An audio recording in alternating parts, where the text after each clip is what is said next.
presyo ng bigas at rin ang presyo ng gatas sa Hulyo. May live report si Julius Segovia. Julius. Sige, kasunod ng ipa ng presyo ng bigas, nagmahal na rin ang kada kakal ng kanin sa ilang karinderya.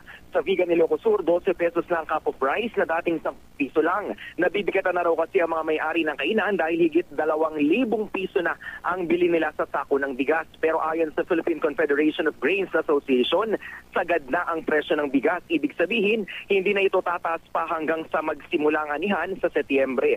Sa ngayon, naabot sa 41 pesos ang kilo ng commercial rice. Mas mahal naman ang magandang klase ng whole grain rice na 44 pesos kada kilo. Kaya raw nagmahal ang bigas, Jiggy, dahil humigpit ang supply kasunod ng lean months. Pero hindi raw totoong may hoarding o nangiipit ng supply kaya sumisirit ang presyo ng commercial rice. Para maagapan naman ang pagsipa sa presyo ng commercial rice, dinoble na ng National Food Authority ang alokasyon ng NFA rice sa mga palengke. Sa Metro Manila halimbawa, 25,000 bags na ng NFA rice ang isinusupply mula sa dating 10,000 bags kada araw. Magdadagdag din daw sila ng outlet para maiwasan ang mahabang pila.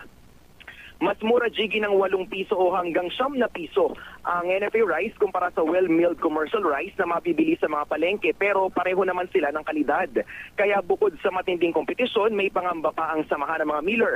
Baka raw kasi masamantala ng ilan ang ibinubuhos sa NFA rice ng pamahalaan sa merkado. Sa Mega Q-Mart sa Quezon City, mabiling-mabili ang NFA rice. Sa mga may sumbong at reklamo kaugnay sa bentahan ng NFA rice, pwede raw i-text o itawag sa ahensya. Pero konting higpit pa ng sentron, Jiggy, ang gatas kasi tataas din simula sa J1. Pinag-aaralan naman ng DTI ang hiling ng mga manufacturer kung isusunod ba sa taas presyo ang mga delata. Yan muna ang latest, balik sa Jiggy. Maraming salamat, Julius Segovia.